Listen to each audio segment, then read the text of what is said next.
You're live. All right, welcome. It's Monday, May 8th, 2023. We are here for yet another,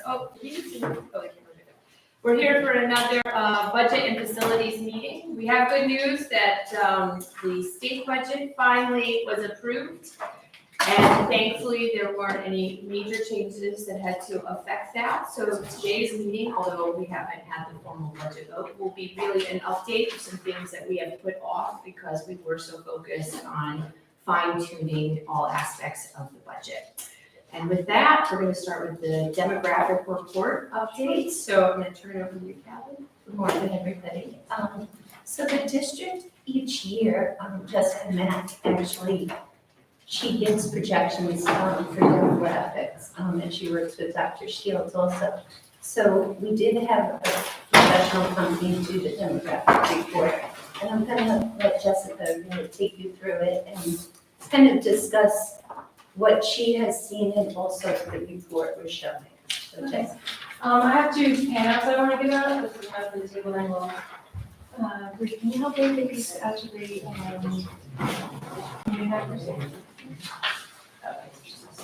yes, there's two. So what I'm giving you is, two handouts. One of them is is a list of resources that the BOCES demographics, team used to put together this information. And the other is a service they gave to new homeowners that purchased homes in Port Washington, which I thought was really interesting. So I just gave that to you so you can see what they use to put together their information. So in the demographic study, we look at two things. One is grade-to-grade retention. So when we have kindergartners, how many stay to first grade and so on and so forth. So we look at history. And when the demographics team looked at our district at Port Washington, they noticed from kids going to grades 1 through 4 and grade 9, we have a retention rate over 100%, which means we gain students going into grades 1 through 4 and 9.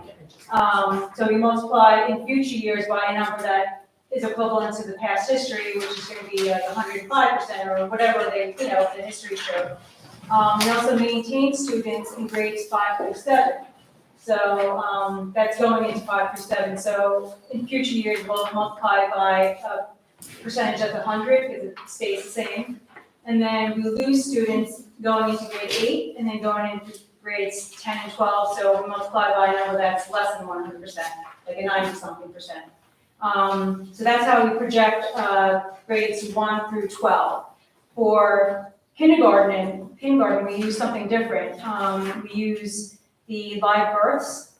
So we look at live births for the past 10 years and how they translate into enrollment in kindergarten. And, when we have live births in Port Washington, they might not stay here, but we also gain students from other areas that move into the neighborhood. So we look at a percentage of the live births to kindergarten enrollment, the correlation, and we do a migration ratio, and that's how we project the incoming kindergartners for the next couple of years. So now live births, they're usually behind a couple of years, so it's hard to predict the live births. Jessica, can I just stop you for a second? Sure, of course.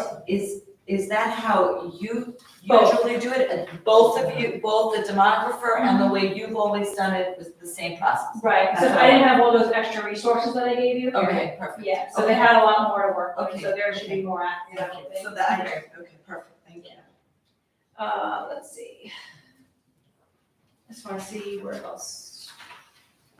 Okay, so now, so the demographer used actual and estimated births from 2018 to 2027 to predict kindergarten enrollment from 2023 to 2032. So I only go out 5 years, they went out 10 years. So over the 10-year period that they're looking at, they expect the district to have a decrease of about 268 students, which is 5.2% by 2032. We had a peak enrollment in 2017 with 5,398 students. Currently, we had in October 5,159 students, which was a 4.8 decline since 2017, our peak. Kindergarten projection for 2023 is 378. 2024 is 370. And from 2023 to 2032, they expect kindergarten enrollment to be anywhere between 347 to the 378. But it'll be going down each year is what they're predicting. And also our incoming kindergartners generally are smaller than our outgoing 12th graders. So that's why we're gonna be seeing a decrease every year. And I wanna go over the sections that they estimated. So this is something I don't do. I don't look at how many sections are estimated in each grade level. But they did use our board policy to determine this. That's something I provided to them. So I'm gonna go over the 5 elementary schools. In Daly, they expect from 2022 to 2032 to have about 23 sections consistently throughout the 10 years. Guggenheim, it varies, goes up and down between 23 and 27 sections. Manor Haven varies, again, up and down between 22 and 25. Sousa is looking at going from 26 down to 24 over the next 10 years. And Salem is looking to start at 21 and go down to 18 over the next 10 years. So overall for the 5 schools, it's expected to go from 122 sections to 117 in the next year. So that's down by 5 sections. And expected to go, When you say the next year, you mean the 2024 year or? 23, 24, 23, next school 24, year. Next school year, okay. Yeah. Yeah, so we're expected to not need as many. Many Not saying we're not sections. gonna have as many, but maybe, looking at our board policy. Right. We could have a decrease of about 5, that's what they're saying.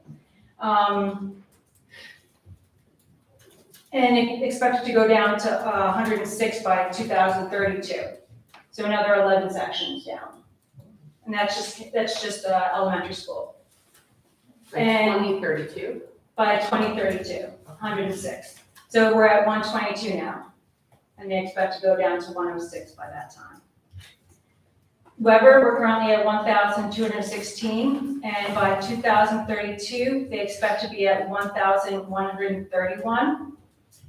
And Shriver is currently at 1,606, and it's expected to go down by 1,533 by 2032. The K-12 enrollment is expected to go, 2032, K-12, so kindergarten through 12 is expected to be down to 4,871 in 2032. And I'm not sure why I have this reversed, I apologize. 2027, it's expected to be 4,979. So I should give you it in the opposite order. So I want to see how that compared to my projections. And I know I gave you 2027, because that's as far as mine go. Right. So kindergarten, I had 369 for next year and 354 for the following year. And by 2027, my projections were much lower. It was 4,798, which is about 200 less than what they projected. So that's the summary of the report they gave us. There's like a 79-page report, so I try to get that down to like a page for you. But I am going to give you the executive summary. Didn't want to give it to you earlier because no one would have listened. Good job, Jessica. You're following Yeah, after good Michael job. Heinz theory there, right? So does anyone have any questions that I can answer? Can I just ask again with the sections that you were talking about, that you were going fast and I was writing, because you Sorry. didn't give it to me in advance. Guggenheim and Manor Haven have increases. Yes. Well, it Daily varies, it goes stays- up and down. Right, Daily pretty much stays flat, Mhm. and Sousa and Salem have decreases. That's what she's saying. And the other thing too, if we would like to have the BOCES, the people who did the demographic report come and speak to the board in more detail. That's gonna be our next, I think that's gonna be our next question for the committee, so yes. So I think that it would be good for Jessica to do. Remember that, yes. You already got the paper. Yes, I do. Okay, so I guess my question, I do have a question. So we did this to basically try to do some planning ahead and try to figure out our spacing in our buildings. In the past couple of years, we've had to add some teachers because we thought, because we've had an increase in enrollment, and so we wanted to be a little bit more proactive as opposed to reactive. And my question is to our administrators, what does this report do for you, and how does this help you with your planning? It seems that it's pretty much in line with the way you've done it, Jessica, your planning. Maybe a little off, maybe whatnot, and has gone a little further than what you do. You do 5 years, this is 10 years. So how do we use this information? How do we use the information, for instance, the way the sections are projected to change? How does that affect us? It's kind So of good question. Go for open-ended it. question. So I'll give you some of my insights. So over the period of time, we're looking at about 0.5% drop per year. So I want us to keep it in that perspective. That we're looking at a trend that they're predicting of a slight downward population. So when you hear the section analysis, I think it sounds like, wow, we're gonna have like 10 extra teachers over time. But I wouldn't want us to jump to that conclusion. But I think. I actually don't see I don't- 10 I don't extra see teachers. that, I just I see there see could be decrease. movement. Yeah. I don't necessarily see What right I'm that's actually seeing, and I guess my question is this, is there room at Guggenheim, at Manor Haven, to house 27 sections, 25 sections? That's my question. I mean, I think, right now, those are the two schools that are increasing in sections, and per their predictions. So I guess the question becomes for us, is it something we need to look at going, is there room for those buildings? I think that is something we have to look at going forward, absolutely. But I also think there's a question of, do we want to make sure we're always at the class size that is at the cap? That's the other Right. question, yeah. Or not? Or, Right. because the board policy has a range to it, Correct. right? We tend to work a little above the range and try not to go to the cap. That's our philosophy and our Right. approach. Right. But if we needed to, we could be going to the cap in more places to decrease that number of sections if we needed to. But I do agree with your question, Emily, that we need to make sure we're paying attention to the room availability because that's very real. I just want to add something. So at Guggenheim, we're currently at 27. So it's going to fluctuate up and down, but we're already at the highest level, so we have the room. And at Manor Haven, we're already at 25, so that's good. But that 27 and that 25 aren't necessarily at the maximum cap of board policy, right? And all of these projections are saying, I'm assuming, if they're giving us a variance, that we're at maximum cap, Yeah, they use. right? board They're policy. using the maximum cap of board policy. They are. Right, Okay. so We could, go down to that number of sections. Right. Under our current rules. And they Doesn't mean you would. they take the total number of students in the building and Yes. divide by the caps. yes, right? yes. We all know the grade levels They have different, have different variabilities. yes, yes. Sometimes they come in big, sometimes they come in small. Mhm. So it also could sometimes be a it's- breakdown where we actually cannot go lower just because of where the kids are. Right. Right, like if more of them were in fourth grade, we could have fewer sections, but the split in the extra is between 3 grades. Right. Right. Yeah. So I guess to that point, and then delving deeper into Emily's question, are we making that deeper dive, right? They've given us this big picture, but we kind of need to look at it in a more realistic sense and see where we are and what caps. And to your point, we don't always go to the maximum cap. we like to try and stay under board policy, especially for different grade levels, initially sometimes, right? And so how does that formulate into the equation as we look forward and try to, predict what we need or don't need? So we are going to start, we're incorporating that as part of our process to look deeper into this. We certainly are. I think this is a very helpful report that they've provided to us. And we know it's not gonna be 100% accurate, but we're gonna take it for its face value, that these are things we need to pay attention to thematically across certain buildings and across the district. I think Dr. Shields actually just gave me the perfect opening for what I was thinking too, because I think I hear you saying to us, this is a 9-year projection that is a very gradual decline. It's not that we're being told that next year we're gonna have 500 fewer students and we need to pivot quickly and figure out how to do that. And also, I think we skipped on the threshold question, which is, how is this analysis done? What assumptions went into it? What variables there are on this? What's the confidence interval? How do we figure out how much we want to rely on this going forward? And I think at the lowest level, it's helpful and informative and interesting for our long-term planning.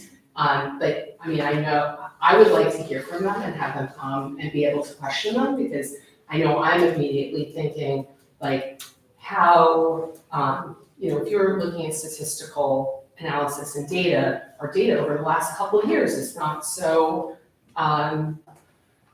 steady with previous data, right? So like, how does this take into account like COVID fleeing to private school? How does this take into account whoever's coming back or not coming back because now their kids are settled, right? How does this take into account the different movement we had during COVID of populations in and out of areas?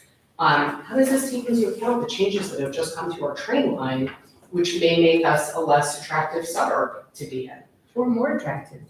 I mean, you can open, the whole east side opens up now, right, for people to move here. It's not just Westchester. That's right? fair. You can say either way. Yes. I guess I'm Yes. revealing my opinion here. How does this change or take into account that possible like West Shore Road development, which would add potentially many, many new units all of a sudden of housing?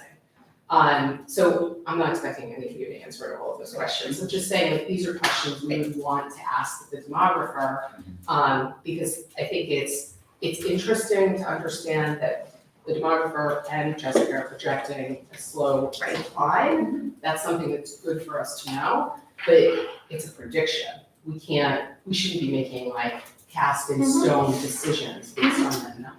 Right, but Yes. also what's important, I think, to point out is that this slow decline is not, I don't think it would change anything for us budgetary, is what I'm Right, sensing. right. Because it's already, the numbers are there, it's like it fluctuates a year there. I don't think it would make, and again, I think the purpose of us doing this was to try to find a way, do we need to start looking at our budgets a little bit more long-term, a little differently. It doesn't seem, as Jessica points out, Guggenheim and Mannerhaven are already this year at the maximum that they're predicting. So we're not necessarily, I think, going to be affected. What I do think this report shows, and it's a word that has been thrown around, and I think we as a board should be forward-thinking, and the administration that is forward-thinking. I think we should look at all our elementary schools, again, like we did years back, and see it's the word, the redistricting, I'm going to say the word out loud, redistricting, in that are our buildings balanced? It has come up in the past, it came up recently, we were at a Mannerhaven PT meeting on Friday, the question about relooking at transportation costs in line with where students go to school, and, could we reduce some of the transportation costs in that sense?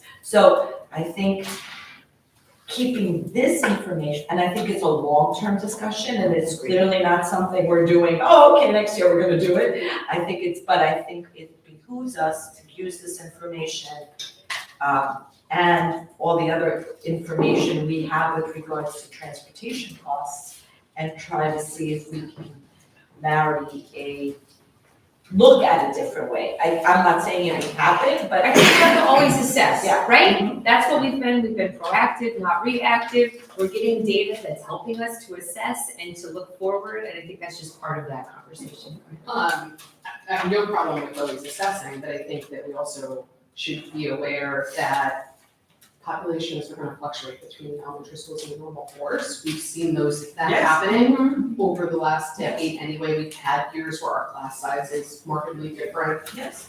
To the best of our abilities, we try not to do that, but where the class size is different at one elementary school than another, the reason we don't redistrict every time that's gonna happen is because it creates a lot of uncertainty for families and kids feel attached to their school, there are all kinds of reasons. So we did, for a historical note, in recent history, I think the year before COVID, the 2 years before COVID, we had a population at Marion specifically that was going to be too large. And that was dealt with on a case-by-case basis, and individual families were approached and moved to Sousa. And that dealt with the problem in a way that didn't throw the community into an uproar, but they were permanently moved and all the siblings in the family were moved. So I think, I just wanna note, our administration is gonna make sure that we're not overcrowded at one 100%. elementary I just school, think even we if need it's not to something use that's 100%. Of course we have, but what I'm saying is we've paid for this report and we know our transportation issues. I think we should look at the two together and see if there's a way to look long-term, if there's another way that we could do things a little differently. And it may be that we cannot. It may be that we are doing it the most efficiently. I'm not saying that we're not. I just think It doesn't hurt us to look. it's upon us to assess. That's all I'm saying. I agree with you. I'm fine Yes. with assessing, and I think, particularly from the transportation cost angle, sorry, I know you don't recommend transportation so much, but it's like an area there's always more to do. I mean, if we're looking at it again, we also should look at the fact that our middle school buses are Correct. crazy, right?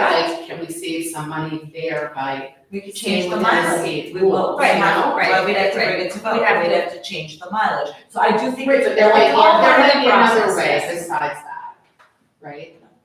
I think there are So- other ideas. So before we go down this rabbit hole for just a second, so the intended purpose, first and foremost, of having this discussion here, remember, this budget committee is the one that asked for the demographer report. It was approved by the board that we can move forward. We wanted to have this initial discussion and this executive summary of it so that we could then think about what is the most prudent and best action for us to do to bring to the board.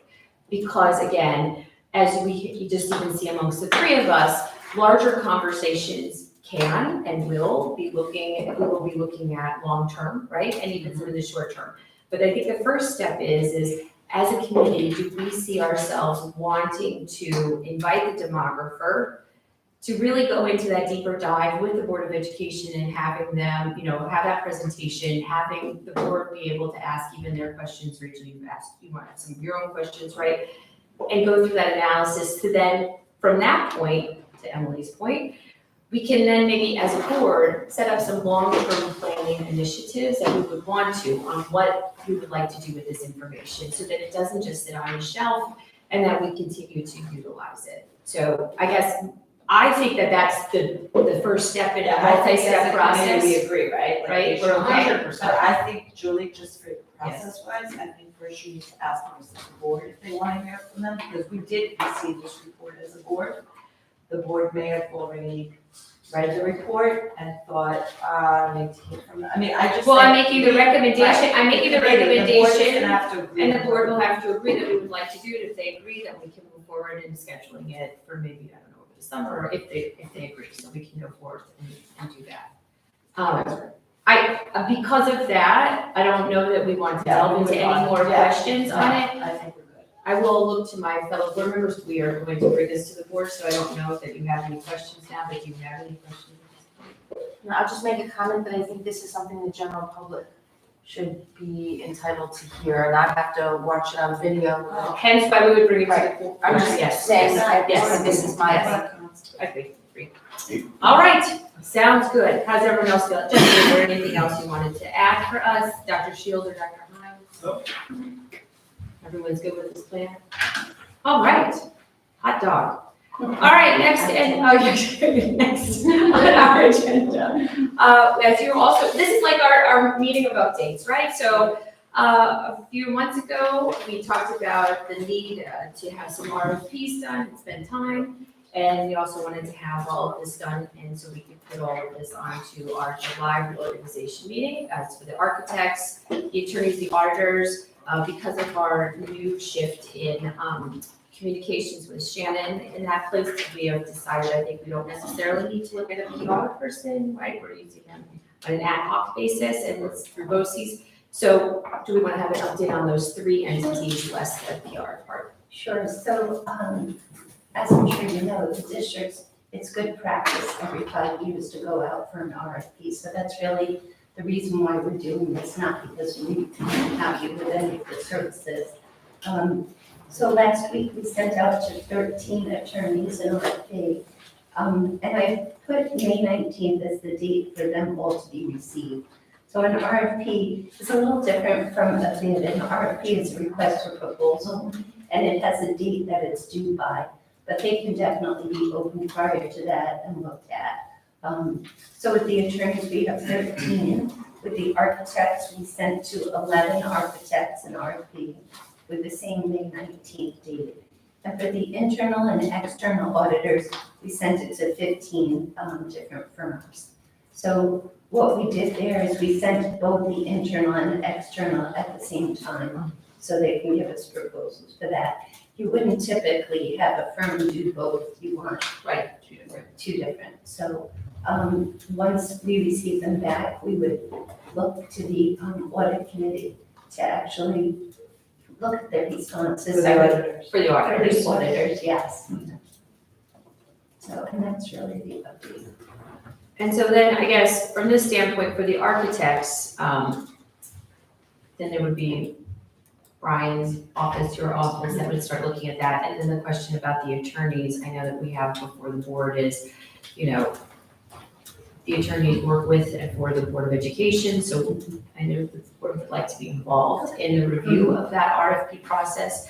I know there is a question out there on, should it be all board members or should it not be all board members? I don't know if it's for this committee to discuss or provide a recommendation. I don't know how my other colleagues feel, but I do know that we should have the board's involvement in the review of those attorneys. So in the past, what we've done when we've looked at different audits, we've done RFPs for these services. With regards to the architects, we did have it pre-done by the budget committee ultimately. It was suggested, if I remember correctly, were you on the board when we did this also? Where we interviewed we had like the budget committee. Or you form like a subcommittee, like an ad hoc Yes, committee for and the we period of interviewed reviewing. different architects and we brought the recommendation. That's not bad. We, I think, did the same for the auditors. We did it for the PR firm for sure, which we had a subcommittee of the board, do a, interview process. So the administration, there's 13 that went out to the attorneys, for instance, maybe we get back 10 or 8 or 5. The administration did the pre-checking. Yeah. And then said, okay, here's 3 that we think are within. And then we had subcommittee that came and did the interviews. We did that for the PR firm. As far as I've been on the board, I don't ever remember doing a lawyer one, do you? I don't remember, so I don't think we've ever done it, but we definitely did it for the architects, because I sat on the subcommittee for the architects. We definitely did it for the PR firm, because I sat on the subcommittee for the PR firm, so I remember those.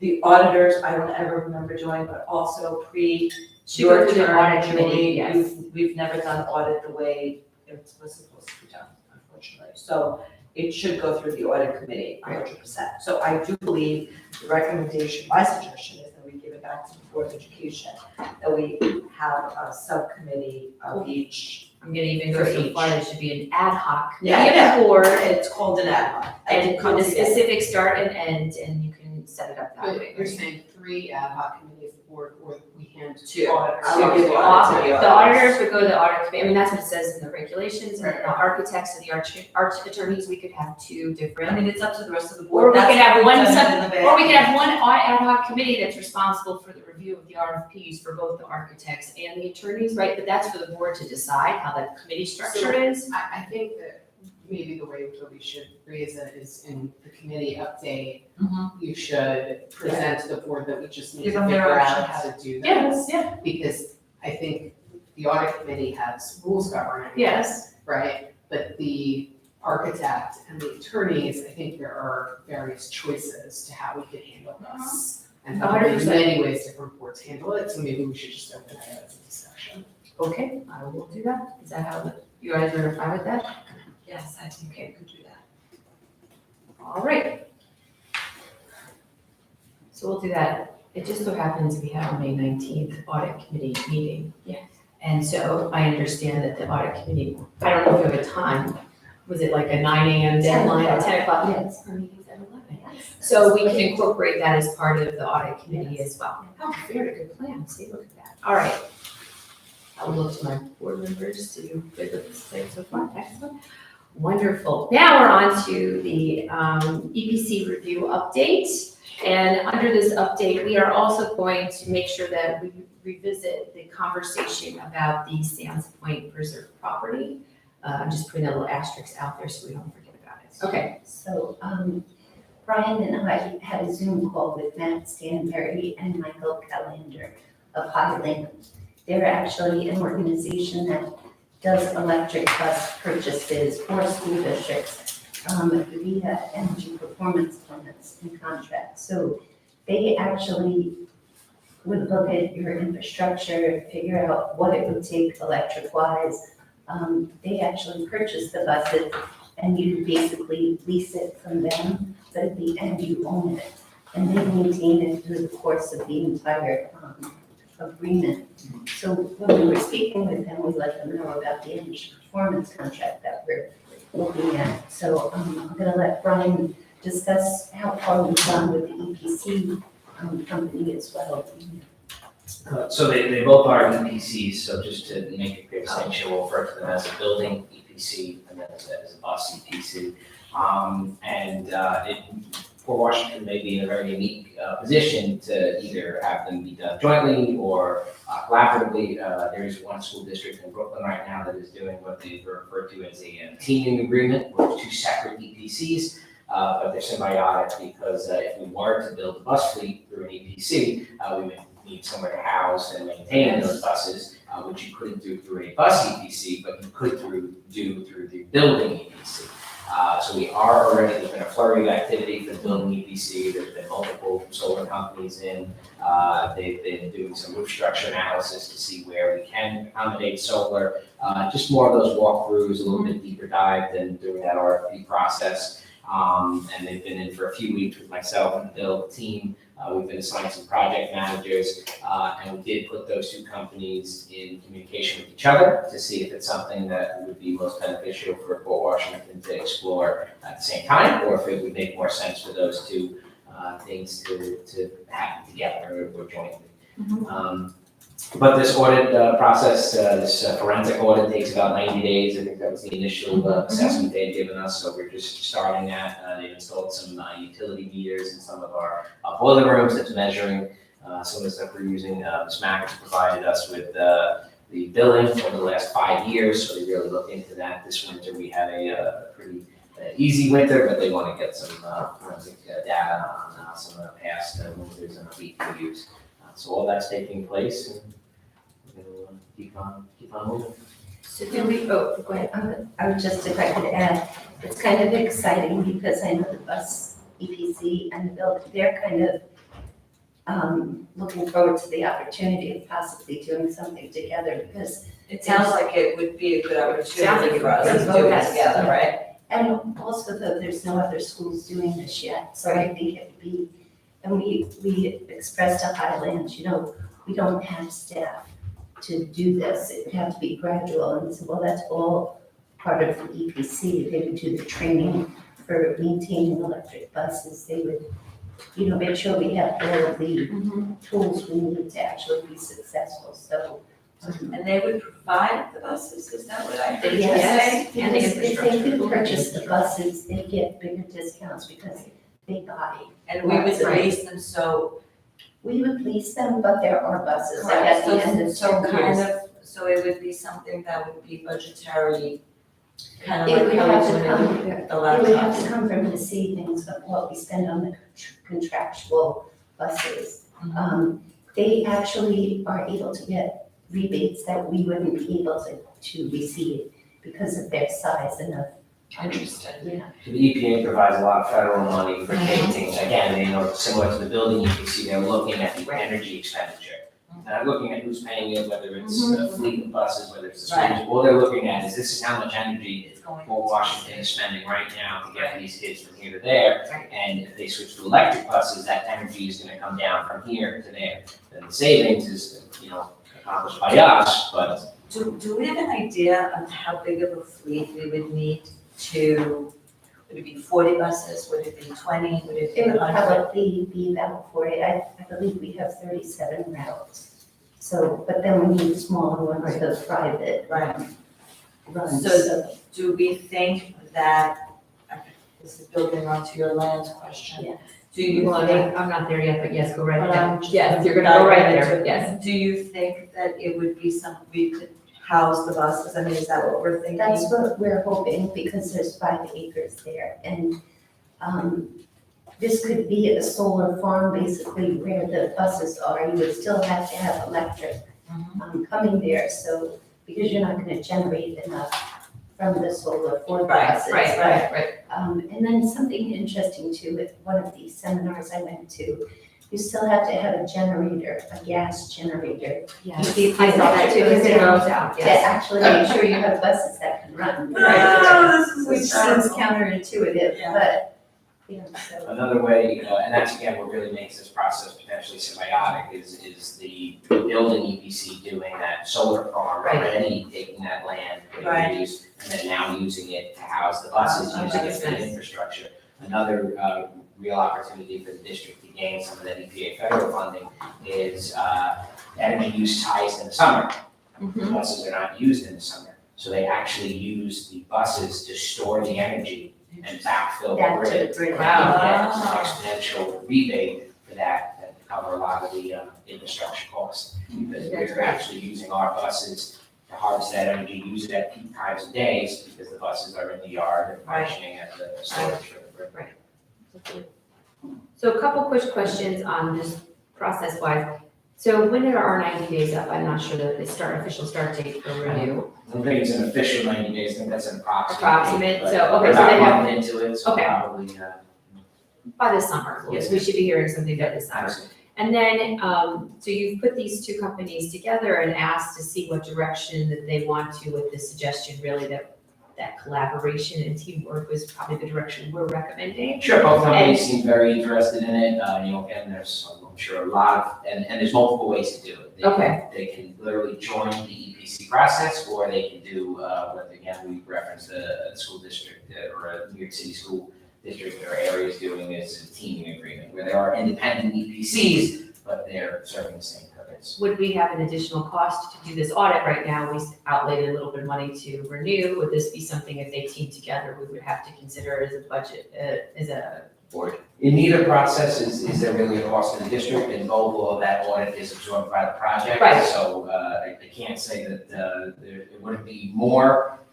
cost effective had we had this information earlier, but I don't anticipate it being a burden on the taxpayers either scenario, because both EPCs would cover the cost. Understood. I'm just looking from a resolution standpoint, is the board gonna need to act on anything in order to make this collaboration move forward? Or if we feel like that it can happen already with what the resolution is in place? Most likely. It can happen with just the two of them speaking with each other. There's no commitment that the board has to make. Okay. At this point. 2 questions. Is Highland the only player in the electric bus EPC game, or are there others? And this is the best choice. I haven't looked into, because this was the first I had heard of it. This is a gentleman, I had been up in Albany, And the gentleman from New York State, he's the head of all the transportation, he and this gentleman were speaking. So he works very closely with New York State and really trying to get Governor Hochul's initiative in place. That's why he was speaking with us. So I mean, it's definitely an interesting idea, right? very knowledgeable. It's very And it's, I think we would be one of the first schools doing this in New York. They do this in other states. Massachusetts and California, they've done it. But New York, especially because of Governor Hochul's mandate, basically, we don't know when it's gonna happen. But I think we would be on the forefront of making this happen, and other schools would look to us to see, how successful it was. I mean, and I think importantly, like, we would be on the forefront in moving in the direction we should be moving for environmental reasons, but it also saves the district money, Yes. right? Which is That's how it's made. amazing, Right, right? right. And That the- feels like a win-win to The me. third opportunity there is you're getting cost savings, you're environmentally, and you're also reaping the internalize at the same time. Yes. So That's it's right. three That's very exactly separate, right. straight goals all happening Right, at when the same you, time. that's just right there, and that is a huge point, right? Because we We're solving a lot of other problems. Right, we've talked a lot about the fleet issues and Yes. the transportation issues, so. I mean, It sounds to me we're gonna need a big transportation committee. That's what I said versus the Stansbury Preserve. yeah, I mean, to build on that on the internal though, we're solving like problems our residents have had. But we're also solving a budgetary issue, which is not having a lot of control over the increases in our 100%. transportation costs. And also these buses are quiet, which is a little bit of a problem because you can't Hear them hear when they them when come they're up. coming, so. Yes, it is a I actually problem. want to say that it's actually, so we keep talking about all the positives, I just want to point out, we are going to have some negatives. The fact that they're quiet helps with some of the negatives, but there is going to be an increase in traffic going towards the gatehouse, if that's where we decided to store all our buses, right? And so I think we just have to keep that in mind, because there are going to be. At certain points in the day. Correct. But I just think that that's something we should just try to keep in mind, and I will just point it out, that portion of the road also gets highly congested in the morning already, for all those students who are going to Weber and Schreiber, which, Again, with empty buses. so we're getting, I mean, I right, think you're right, like, But we this is have a to- question we're getting about a little bit ahead of But I ourselves. think the point that we're using a piece of land for such a big dramatic change, we're talking to every municipality I that's am not, involved yes, there. yes, Yeah, Doing I'm all not, that. and I think that there's a lot of planning to go ahead, and we are definitely getting ahead of ourselves, so I just want us to also be, but I'm just saying it for the sake of it being on 100%. record. There is going to be some sort of pushback, but I do, in my opinion, think it's worth it, but I'm just pointing it But out. remember, like, because if our buses were to stay set up the way they are now, right? The buses are probably leaving the yard to get to those pickups at 6:30 or 6:45 in the morning. And then they're doing elementary school, so they're spread out. I think, I mean, look, I'm not doing a traffic study in this 2 minutes, but I think hopefully it's not a severe problem. I have one more question. When you said we have enough land, is it the parcel that we own that's right next to the Sandsburg Preserve? Or would we be talking taking some of the Guggenheim Preserve as well? I Or we would, don't know. No, I think this is my opinion, it was just the 5 acres. 5 acres, not touching the preserve, so. Yeah, okay. More questions? Yeah. I foresee a transportation committee, subcommittee is what I foresee. But yes, I think it's good. We haven't seen- I know. She's already done work with several committees I know, on but transportation this I year. agree, but I think that to answer all of Yes, those questions, yes. All good together. But don't worry, they'll be a part of it, so it'll be great. Yeah, so the committee can slow the two of them down. So either way, I think that's great. Thank you both for bringing this forward, for having that insight, and again, that proactive looking, and we look forward to hearing more about it. Can I just ask that, we will provide our update, but if you could just keep the board informed to whether or not this symbiotic collaboration comes together or doesn't come together, that would be great, because I don't know if we'll hear about it before our next budget meeting or not, but I don't want it to fall through the cracks. And I would put it on as a tickler in my accounts as well. So with that, I guess we're still, as far as a recommendation to the board for this, we're just simply providing a quick update to them on where we are, and we really don't have a recommendation, because we're still waiting on more information. Well, as far as the Mills Point, piece of property goes, I didn't renew with that, Real estate agent? having it listed, because at this point, I think it's my suggestion to actually keep it, so are all of you in agreement with it? I'm in agreement with I it, but I think we should bring it I up to think the you should bring board, it to then we'll bring that up to the board. I think it makes super amazing agreement with it, I think the whole board has to get. We'll, and now we'll add that as our, next thing, our action for the board, our recommendation. Are you doing this well on the 16th? Yeah, I can do it really fast. I'm I'm gonna put it, You have an actual board. we do. It's very But it's fast. usually, it's not. I will provide, I know, it's usually very fast, we can do it in June, we don't usually do committee, I'll do it on the we can do it in June, we can do it in June. There's nothing here that needs, there's nothing here that's so pressing, so we can do it in the June one, but I have to put it on for myself. I just was thinking time-wise, it makes it. Nobody wants to say. That's No, it's just we approve the budget by. I don't care, I'm okay with that, I'm just putting it on an upcoming agenda, how's that? I mean, sound? okay with it. It's really just like, I like to be like, I didn't get the work done. Jojo was gonna make us sit there longer, that's all. Trust me, I will not sit there longer, yeah. I personally, this is where we are on our outstanding issues. I don't believe any of the committee members have anything else, so we will now open it up to the community to see, if I'll go first to board members and then to community, sorry, to open up, see what we want, questions or comments. I may be getting ahead of us, but on the electric bus initiative, if we were to lease the buses, we're responsible for hiring the drivers. That falls solely on our shoulders. Yes. And if we were to suggest or approve that the Sands Point property be used, and these are just questions in my mind, and I realize they may be getting ahead, do we need to do a traffic impact study? Are we required, well, what do we require, what is the critical path we need to do to make it feasible? Because I'm thinking, I know I see buses in the town of North Hempstead parking lot all the time. And I don't know if they're stored there by different districts, I don't know where Roslyn stores their buses. But I'm just thinking that if that area, I'm sorry? And if the town of North Hempstead has that big parking lot that really isn't used except for the fairs and things.